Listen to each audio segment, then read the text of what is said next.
दलाल के पास आने पर उस दुकानदार ने उसे पास बुलाकर पूछा कि तुम्हारी दूरबीन में क्या विशेषता है जो तुम इसका इतना दाम मांगते हो। उसने अली की ओर इशारा करके कहा कि यह तो तुम्हें पागल समझने लगे हैं। दलाल ने अली से कहा, आप अभी चाहें मुझे पागल कहें, जब मैं दूरबीन की विशेषता बताऊंगा तो आप इसे ज़रूर खरीद लेंगे। दूरबीन को अली के हाथों में दिया और फिर उसे प्रयोग करने का तरीका पूरी तरह बताया। उसने कहा, इसके दोनों सिरों पर 2 कांच के जैसे टुकड़े लगे हैं। आप दोनों से होकर अपनी दृष्टि बाहर डालिए। आप जिस चीज़ को देखना चाहेंगे वह चाहे हजारों कोस की दूरी पर हो, आपको इस तरह दिखाई देगी जैसे आपके सामने रखी है। शहजादे ने कहा, भाई तुम्हारी बात का विश्वास किस प्रकार हो, यह दूरबीन इतनी दूर की भी दिखा सकती है। दलाल ने दूरबीन उसके हाथ में दे दी और उसके प्रयोग की विधि दोबारा बताकर कहा, आप स्वयं परीक्षण कर लीजिए। दोनों शिष्यों के बीच निगाहें जमा कर आप जिस वस्तु या व्यक्ति का ध्यान करेंगे उसे ऐसे स्पष्ट देखेंगे जैसे वह आपसे 2-4 गज पर ही मौजूद है। अली ने दूरबीन लगाकर अपने पिता को देखने का विचार किया तो साफ दिखाई दिया कि बादशाह दरबार में सिंहासन पर बैठा हुआ फरियादों की अर्जियां सुनकर उन पर विचार कर रहा है। फिर उसने अपनी प्रेमिका नूर निहार को देखना चाहा तो वह भी अपने कक्ष में दासियों से घिरी हुई अपने पलंग पर आराम करती दिखाई दी। वह बड़ा प्रसन्न हुआ और सोचने लगा कि मेरे भाई लोग 10 वर्षों तक संसार का चक्कर लगाएं तो भी ऐसी अद्भुत वस्तु नहीं प्राप्त कर सकते। उसने दलाल से कहा, मैं तुम्हें 30,000 अशरफियाँ देता हूँ, दूरबीन मुझे दे दो।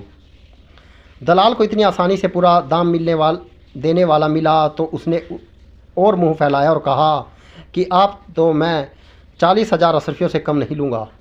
अली ने इस बारे में दलाल से झगड़ा न किया और 40,000 अशरफियाँ गिन दी। अब वह बहुत प्रसन्न था। उसे विश्वास था कि नूर निहार अब उसी की होगी। उसने सोचा, अभी से हिंदुस्तान की सराय में जाकर भाइयों की प्रतीक्षा करने की क्या ज़रूरत। आते उसने 2-4 महीने फारस देश की सैर में लगाए। फिर व्यापारियों के एक दल के साथ उसी पूर्व निश्चित सराय में पहुंचा। शहजादा हुसैन 1 आध दिन पहले ही वहां पहुंचा था। दोनों भाई प्रेम पूर्वक एक दूसरे से मिले। छोटा भाई शहजादा अहमद समरकंद की ओर गया और उस नगर में एक सराय में उतरा। वहां उसने देखा कि एक दलाल एक सेब को हाथ में लिए और आवाज़ लगा रहा है कि यह सेब 35,000 अशरफियों में बिकाऊ है। अहमद ने उसे बुलाकर पूछा कि इस सेब में ऐसी क्या बात है कि तुम इसका इतना अधिक मूल्य मांग रहे हो। दलाल ने कहा, आप इसके गुण सुनेंगे तो इसके मूल्य पर आश्चर्य न करेंगे। किसी आदमी को कितना ही भारी रोग हो, वह चाहे आखिरी सांस गिन रहा हो, इस सेब को सूंघते ही उसका न केवल रोग दूर हो जाएगा बल्कि वह तुरंत ही अपने साधारण स्वास्थ्य को प्राप्त कर लेगा और चलने फिरने लगता है। अहमद ने कहा, यदि इसमें यह गुण है तो मैं इसे अभी खरीद लूँगा, लेकिन यह मालूम कैसे हो कि इसमें यह गुण है। यह भी नहीं मालूम कि यह किसने और कैसे बनाया। दलाल ने कहा, यहाँ के सभी लोग जानते हैं कि इसे यहाँ के एक बड़े हकीम ने बरसों तक जड़ी बूटियों का शोधन करके बनाया है। उसने इसे सुंघाकर सैकड़ों रोगियों को ठीक किया, किंतु संयोग से उसे ऐसा आकस्मिक रोग हुआ कि वही इसका प्रयोग न कर सका और मर गया। उसका सारा धन इसके बनाने में खर्च हो गया था। उसके स्त्री बच्चों ने निर्धनता के कारण इसे बेचने के लिए मुझे दिया है। इस सेब की किसी समय भी परीक्षा की जा सकती है। जो लोग जमा हो गए थे उनमें से एक ने कहा, मेरा एक मित्र रोगी मरणासन है, आप लोग उसे ठीक कर दें तो आपका एहसान मानूंगा। अहमद ने दलाल से कहा, उस आदमी को अच्छा करो। दलाल बोला, आप ही अपने हाथों से रोगी को यह सेब सुंघा कर इसका कमाल देखें। मेरा तो 20 बार का आजमाया हुआ है। सब लोग रोगी के पास गए। वह बेहोश था, किंतु जैसे ही अहमद ने उसे सेब सुंघाया वह बिस्तर से उठकर खड़ा हो गया। दलाल ने कहा कि इतनी परीक्षा ली गई है, अब तो मैं इसकी 40,000 अशरफियाँ लूँगा। अहमद ने 40,000 अशरफियाँ दे दी और सेब ले लिया। उसके बाद उसने उस नगर और प्रदेश की कई महीने तक सैर की। फिर हिंदुस्तान जाने वाले काफिले के साथ हो लिया। कुछ समय के बाद वह उसी सराय में पहुंचा जहां उसके दोनों भाई उसकी प्रतीक्षा कर रहे थे। तीनों ही इकट्ठे होने पर बहुत प्रसन्न हुए कि सभी की यात्रा सकुशल समाप्त हुई। फिर उन्होंने अपनी अपनी यात्राओं और उपलब्धियों का वर्णन किया। हुसैन ने कहा, मैं विष्णुगढ़ गया, वहाँ एक समृद्ध देश है और वहाँ के निवासी बड़े शिष्ट हैं। मुझे वहाँ एक ऐसी चीज़ मिली जो और किसी को नहीं मिल सकती। तुम उस गलीचे को देख रहे हो। यह देखने में साधारण सा गलीचा है, किंतु सबसे असाधारण चीज़ है। इस पर बैठने वाला जिस जगह भी जाने का विचार करे, यह हवा में उड़कर उसे क्षण मात्र में वहाँ पहुँचा देता है। मैंने इसे 40,000 अशरफियों में ख़रीदा है। मैंने विष्णुगढ़ की कई महीनों सैर की, फिर भी महीनों पहले इस सराय में आ गया हूँ, क्योंकि इस गलीचे पर अपने सेवकों के साथ बैठकर जो ही मैंने यहाँ पहुँचने की इच्छा की, उसी क्षण हम लोग यहाँ पहुँच गए। इसलिए मैं यहाँ 2-3 महीने से हूँ और तुम लोग अभी आए हो। अली ने कहा, भाई हुसैन, इसमें संदेह नहीं कि तुम्हारी लाई हुई वस्तु अतिशय अद्भुत है, लेकिन मैं जो कुछ लाया हूँ वह किसी तरह कम नहीं है। इस हाथी दांत की बनी दूरबीन को देखो। यह देखने में मामूली चीज़ मालूम होती है, लेकिन मैंने इसे 40,000 अशरफियों में ख़रीदा है। इसमें जिस चीज़ को देखना चाहो वह हज़ारों कोस दूर होने पर भी ऐसे दिखाई देती है जैसे बिल्कुल सामने हो। अगर तुम चाहो तो इसकी परीक्षा कर सकते हो। मैं तुम्हें इसके प्रयोग की विधि बताता हूँ। यह कहकर उसने हुसैन को वह विधि बताई। हुसैन ने कहा कि मैं इसमें नूरनिहार को देखूंगा, किंतु ज्यों ही उसने दूरबीन लगाई उसके चेहरे का रंग उड़ गया। अली और अहमद के पूछने पर हुसैन ने कहा, भाइयों, हम तीनों का परिश्रम व्यर्थ गया और हमारे जीवन का सारा आनंद खत्म होने वाला है। नूरनिहार अंतिम सांसें गिन रही है। उसे कोई जानलेवा रोग हो गया है। बीसियों, दासियां और जनाने उसके पलंग के पास रो रहे हैं। अली और अहमद ने भी दूरबीन देखी तो यही पाई। अहमद ने कहा, हम सभी नूरनिहार का स्वस्थ लाभ चाहते हैं। मैं अगर वहां अभी पहुंच जाऊं तो उसे इसी समय निरोग कर सकता हूं। यह कहकर अहमद ने सेब निकाला और कहा, तुम लोगों के गलीचे और दूरबीन की तरह इस सेब का दाम भी 40,000 अशरफी है। यह समय इसकी परीक्षा का है। इसमें यह गुण है कि किसी भी रोगी के रोग को, चाहे मरने वाला ही हो, यह सुंघाया जाए तो न केवल रोग दूर हो जाएगा बल्कि रोगी एकदम से अपने स्वास्थ्य की साधारण अवस्था में पहुंच जाएगा। इससे नूरनिहार को इसी समय ठीक किया जा सकता है, बशर्त है कि हम वहां फ़ौरन पहुंच जाएं। हुसैन ने कहा, पहुंचाने की जिम्मेदारी मेरी रही।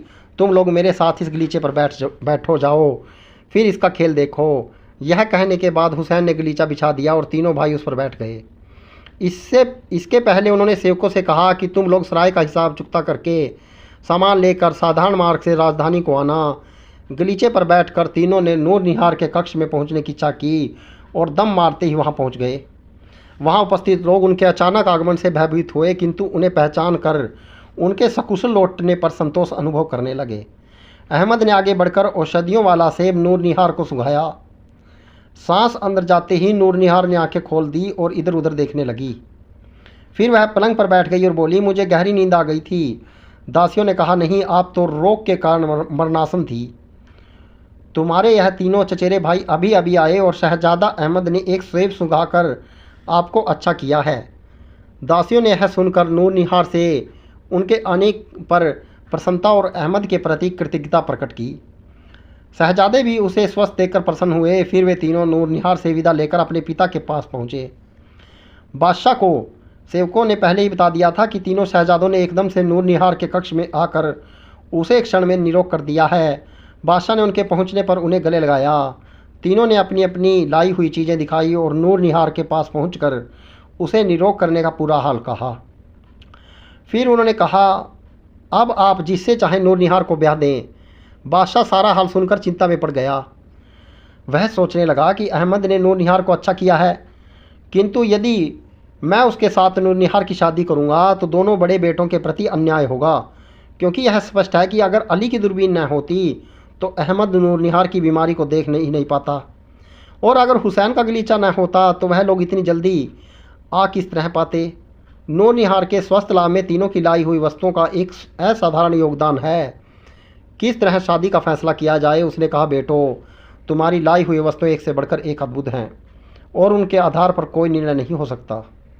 अब दूसरी प्रतियोगिता आवश्यक है।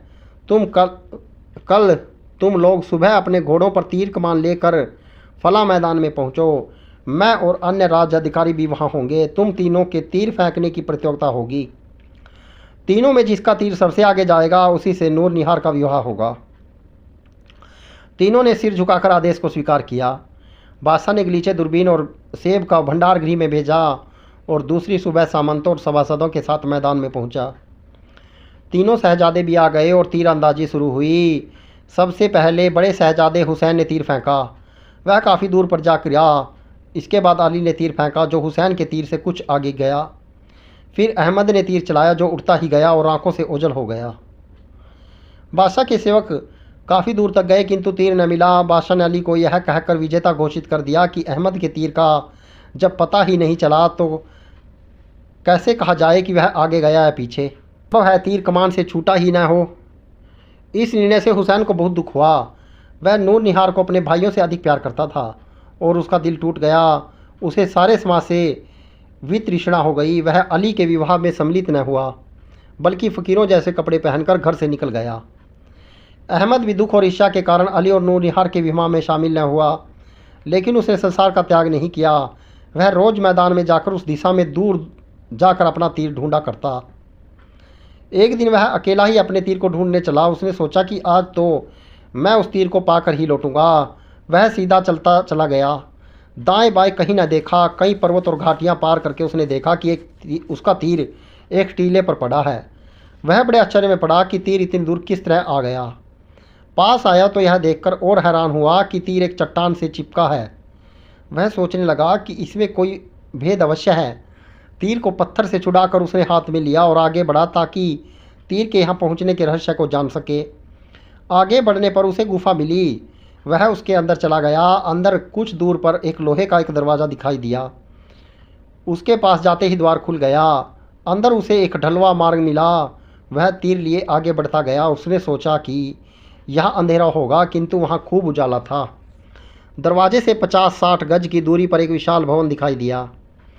उसने देखा कि एक अत्यंत रूपवती स्त्री अनुचरियों सहित उसकी ओर आ रही है।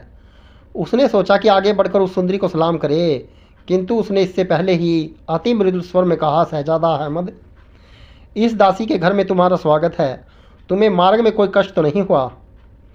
अहमद ने आगे बढ़कर उसके आगे शीश झुकाया और कहा, मैं भुवन मोहिनी, तुम्हारे स्वागत में मैं स्वयं को धन्य मानता हूँ, किंतु मुझे आश्चर्य है कि तुम्हें मेरा नाम कैसे मालूम है। रूपसी हंसकर बोली, अभी तुम्हें कोई सुखद आश्चर्य होंगे। अभी आकर मेरे साथ बारादारी में बैठो तो हम लोग आनंदपूर्वक बातें करेंगे। वही तुम्हें बताऊंगी कि तुम्हें कैसे जानती हूँ। यह कहकर वह अहमद को हाथ पकड़कर बारादारी में ले गई। शहजादे ने देखा कि बारादारी गुंबदकार है और गुंबद का अंदर का भाग सुनहरा है, जिस पर बैंगनी रंग के विचित्र चित्रकारी की गई है। अन्य सामग्री भी अति मूल्यवान है। शहजादे ने उसकी प्रशंसा की तो रूपसी ने कहा, मेरे दूसरे महल इससे भी कहीं अधिक सुंदर हैं। फिर वह शहजादे को अपने पास बिठाकर बोली, तुम मुझे नहीं जानते, लेकिन मैं तुम्हें जानती हूँ। तुमने किताबों में है तो पढ़ा ही होगा कि पृथ्वी पर मनुष्यों के अलावा जिन और परियां भी रहती हैं। मैं एक प्रमुख जिन की पुत्री हूँ। मेरा नाम पीर बानू है। अब तुम अपना हाल भी मुझसे सुन लो। तुम तीनों भाई, तुम्हारी चचेरी बहन नूर निहार है, तुम तीनों उसे अपनी अपनी पत्नी बनाना चाहते थे। उसके लिए तुम तीनों ने अपने पिता के आदेश अनुसार दूर देशों की यात्रा की। तुम्हारे पिता ने अद्भुत वस्तुओं को लाने को कहा। तुम समरकंद गए और वह रोग निवारक सेब लाए, जिसे मैंने ही वहाँ तुम्हारे लिए भेजा था। इसी प्रकार भेजा हुआ गलीचा विष्णुगढ़ से तुम्हारा भाई हुसैन लाया और इस प्रकार की दूरबीन फारस से अली लाया। इसी से समझ लो कि मैं तुम्हारे बारे में सब कुछ जानती हूँ। अब तुम ही बताओ, मैं अच्छी हूँ या नूर निहार। इस कहानी के 5 भाग हैं और सभी भागों का लिंक मैंने डिस्क्रिप्शन में दे दिया है। यदि कहानी पसंद आए तो वीडियो को शेयर ज़रूर कीजिएगा, चैनल को सब्सक्राइब कीजिएगा, लाइक कीजिएगा और इस प्रकार की रोचक व रहस्य से भरी कहानियों के लिए हमारे चैनल को सब्सक्राइब कीजिएगा।